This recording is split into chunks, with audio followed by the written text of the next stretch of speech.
Howard Nema of We Are Change Connecticut, wearechangeCT.org, and this is Truth Talk News.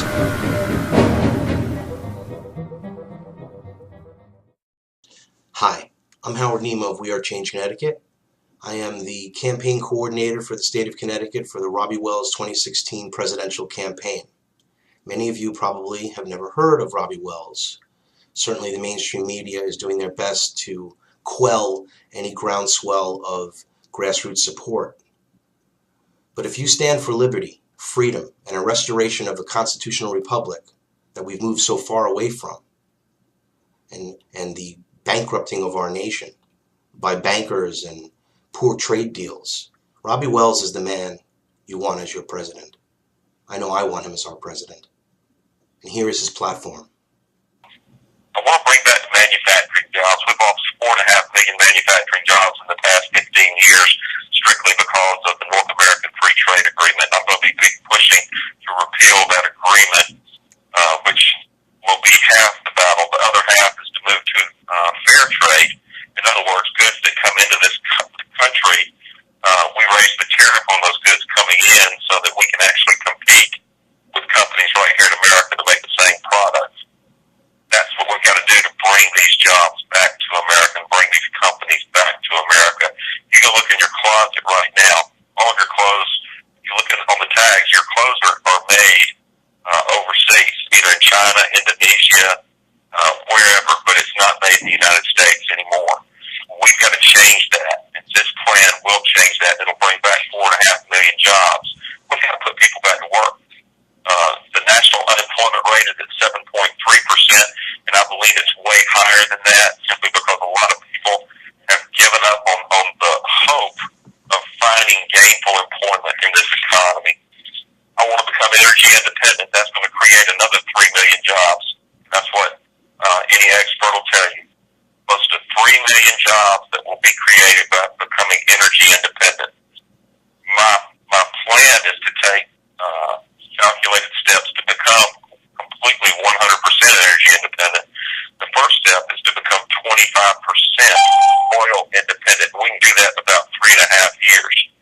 Why do we want to become at least 25% oil independent? Because that's how much oil we get from the Middle East every year.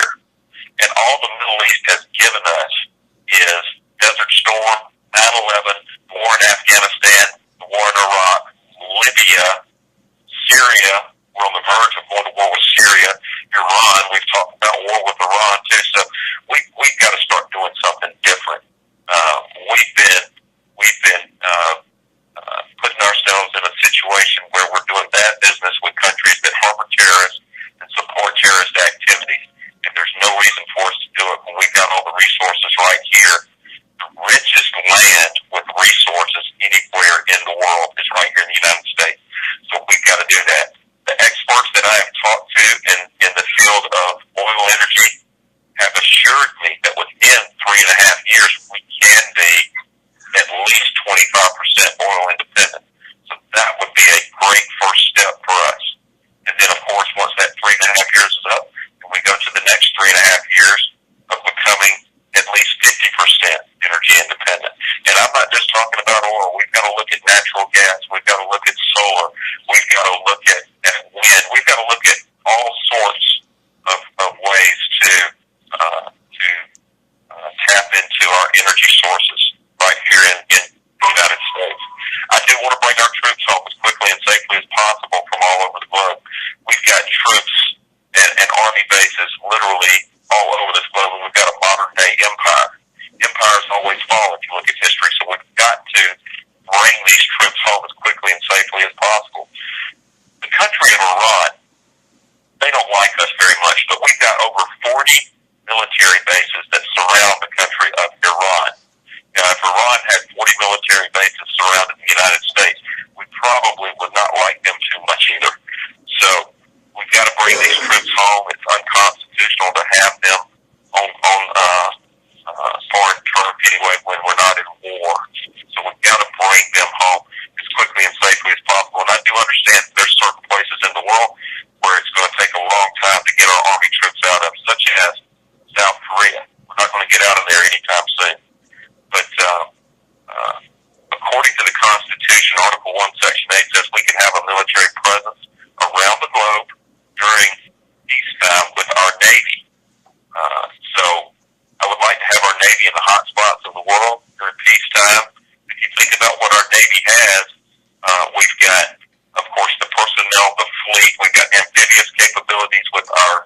SEALs and our Marines, so we could go on land real quickly if we had to. But we've also got air support with our naval aviators.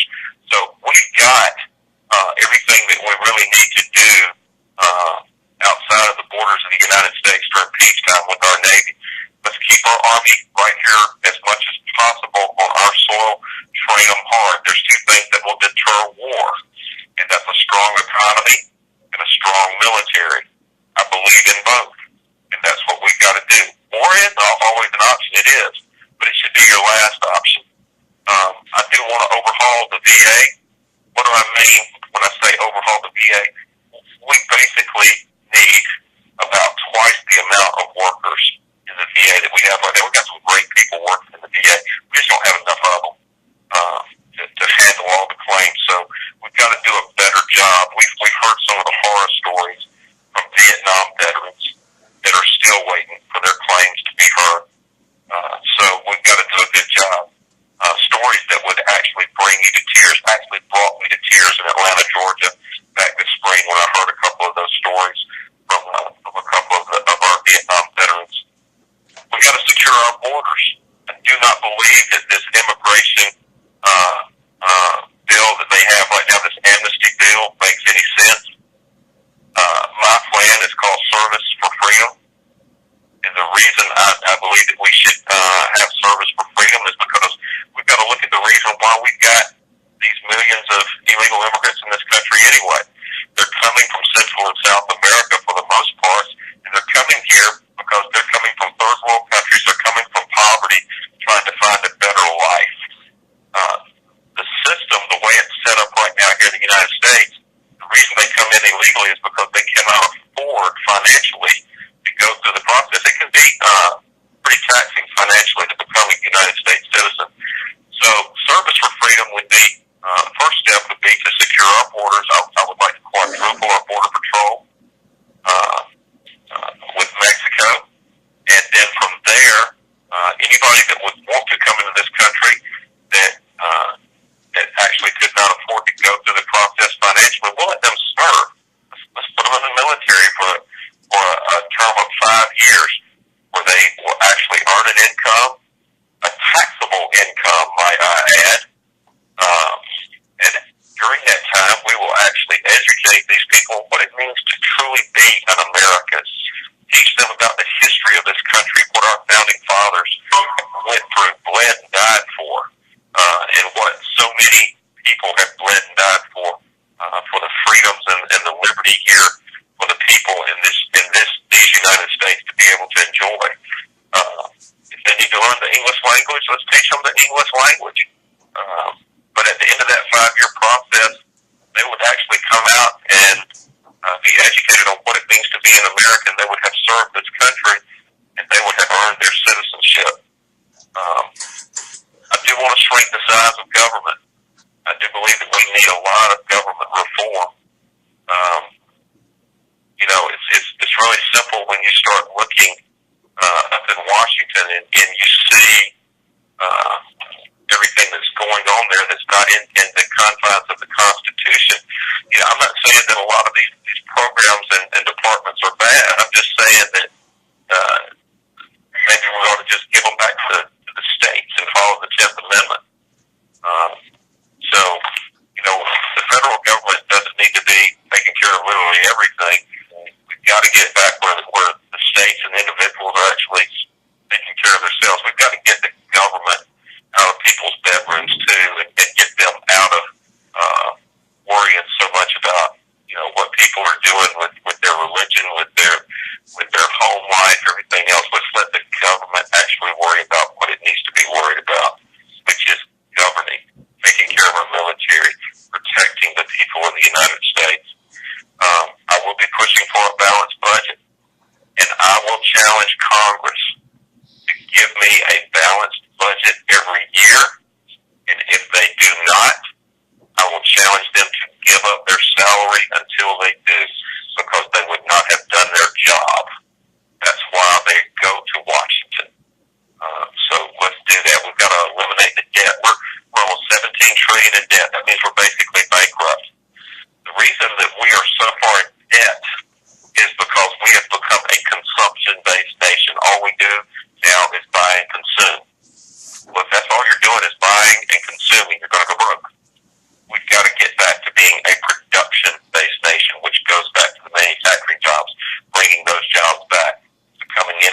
Independent, bringing those jobs here. I also believe that we've got to have government transparency.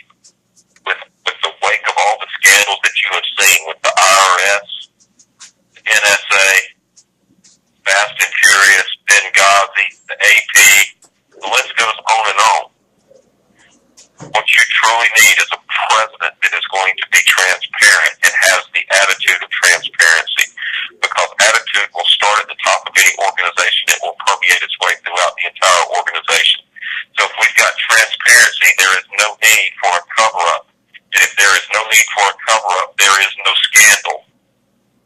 And then the main thing, just to sum it up, is to return and to restore the liberties and the freedom back to the people of the United States. I will be pushing to amend the USA Patriot Act and the National Defense Authorization Act, because there's parts in there that actually take away from every citizen's Fourth Amendment right to due process. Right now, the federal government, if the president deems you an enemy of the state, the feds can come in and they can take you out of your home, hold you indefinitely. Indefinitely means they can hold you the rest of your life and your family would never see you again. So I will be pushing to have that changed. I believe that we can have security in this country, but we do not have to give up our freedom and our liberty to do it.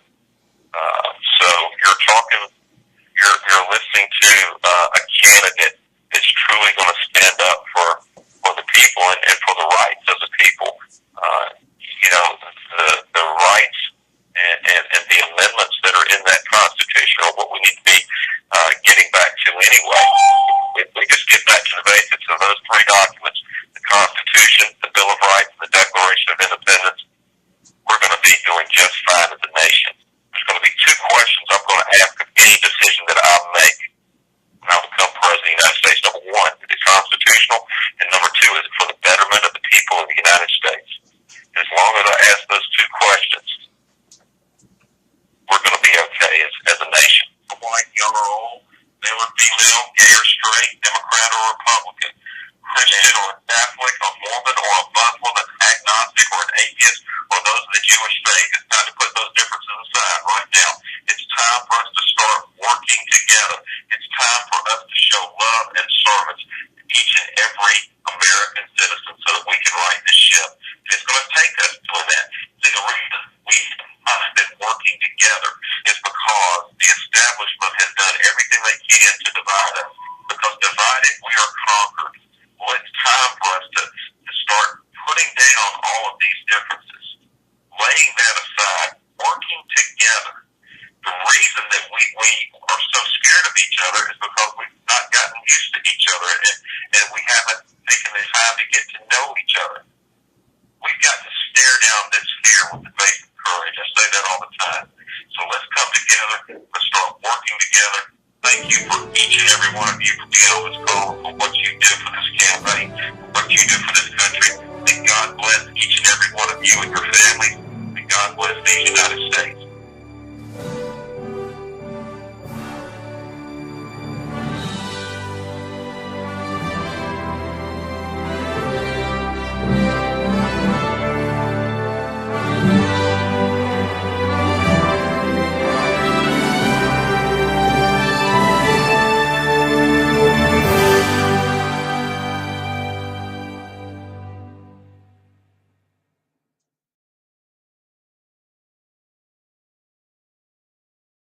Republic that we've moved so far away from, and the bankrupting of our nation by bankers and poor trade deals.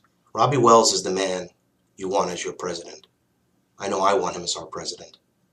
And here is his platform. I want to bring back the manufacturing jobs. We've lost 4.5 million manufacturing.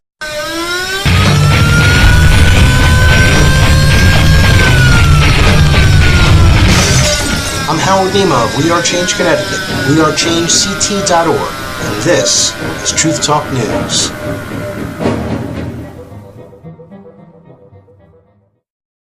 Hi, I'm Howard Nema of We Are Change Connecticut. Manufacturing jobs in the past 15 years, strictly